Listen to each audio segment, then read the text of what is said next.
আচ্ছা বন্ধুগণ, তো দিল্লিতে যে স্ট্রে ডগদের নিয়ে যে সুপ্রিম কোর্ট অর্ডারটা পেশ করেছে, যে জাজমেন্টটা দিয়েছে, সেটার ব্যাপারে আমি কিছু কথা বলতে চাই। যে দিল্লিতে বলেছে যে শেল্টারে সব স্ট্রে ডগদেরকে মুভ করে নেওয়া হবে উইদিন 2 মান্থস। তো আমার প্রথম কোশ্চেন, এত শেল্টার আছে দিল্লিতে? প্রায় 5-6 লাখ স্ট্রে ডগ আছে। এতগুলো শেল্টার আছে, সেই শেল্টারের প্রকৃত পরিকাঠামো চাই, প্রকৃত ইনফ্রাস্ট্রাকচার চাই। একজন রান্না করবে, একজন সাফাই কর্মচারী যে পটি শুশু পরিষ্কার করবে, থাকার জায়গা ওদেরকে, সেই প্রকৃত পরিকাঠামোটা কি আছে? অত শেল্টার আছে? আমি তো দেখলাম দিল্লিতে অত শেল্টার নেই। তাহলে 2 মাসের মধ্যে এত শেল্টার কী করতে দিবে? 5-6 লাখ স্ট্রে ডগের জন্য কতগুলো শেল্টার লাগবে বলুন তো? প্লাস স্ট্রে ডগদের মধ্যে এই জিনিসটা আছে, এক এরিয়ার স্ট্রে ডগ অন্য এরিয়াতে ঢুকলে সেই এরিয়াতে যে স্ট্রে ডগরা আছে তারা তাদের উপর অ্যাটাক করে। তো আপনি যদি মনে করুন একটা শেল্টারে 30টা স্ট্রে ডগ রাখেন, তাহলে 30টা তো একটা এরিয়াতে হয়তো 5টা ডগ আছে, এক্সাম্পল দিয়ে বলছি, 5টা আছে, আরও এরিয়াতে 5টা আছে, এরকম করে আপনি 6টা এরিয়ার থেকে 30টা কুকুর তুললেন, 30টা স্ট্রে ডগকে তুলে নিয়ে এসে একটা শেল্টারে ধরে ওই 30টার মধ্যে মারামারি হবে। সেই মারামারি করে পরে তারা যে আক্রান্ত হবে তাদেরকে ট্রিটমেন্ট করানো, ভ্যাকসিন দেওয়া, সেই সব ব্যবস্থা আপনাদেরকে করতে হবে। তার জন্য কোটি কোটি টাকা খরচা হবে, কোটি কোটি টাকা খরচা হবে। আপনাদেরকে এই কোটি কোটি টাকা খরচা করে পরে প্রকৃতভাবে প্ল্যানিং করে আপনারা কি করতে পারবেন, সেটার উত্তর আমাদের চাই।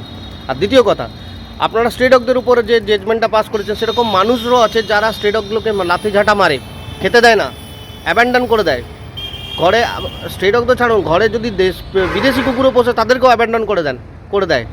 অনেক কেস আপনারা দেখেছি যে গাড়িতে রেখে দিয়ে চলে গেছে, মারা গেছে, বা রাস্তায় ফেলে দিয়ে গেছে, ল্যাব্রাডর, গোল্ডেন রিট্রিভার, এরকম অনেক কেস আছে। দিল্লিতে কেন, গোটা ভারতবর্ষে আছে। তো আপনারা সেইগুলোর উপর কোনো জাজমেন্ট কেন নেই?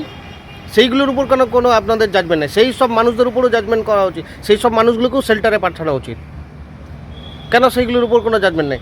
আজকে আমাদের অবলা জীব বলে ওদের উপর না হোক, যাই হোক, জাজমেন্ট করে দিলে হবে? প্রকৃত প্ল্যানিং চাই। ঠিক আছে, আপনারা যদি প্রকৃত প্ল্যানিং করেছেন, 2 মাসের মধ্যে তো কোনো মতেই সম্ভব নয়, এটা অনেক বছরের প্ল্যানিং হতে হবে। তবে এরকম শেল্টার করে পরে আপনারা ভালোভাবে রাখতে পারবেন, যেটা বিদেশেও করে। কিন্তু আপনারা প্রকৃত প্ল্যানিং তো করুন। এটা সরাসরি বোঝা যাচ্ছে যে আপনারা রাস্তা থেকে স্ট্রে ডগগুলোকে সরিয়ে দিয়ে কোথাও জঙ্গলে ফেলে দেবেন।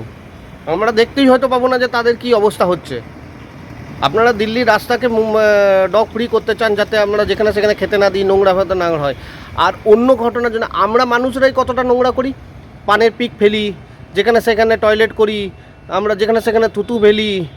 সেইগুলোর জন্য কোনো ডিসিশন?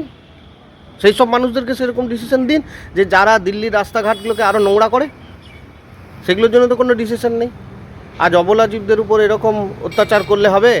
এই ডিসিশন আমিও মানছি না। অ্যাজ এ ডগ লাভার আমি এই ডিসিশন মানবো না।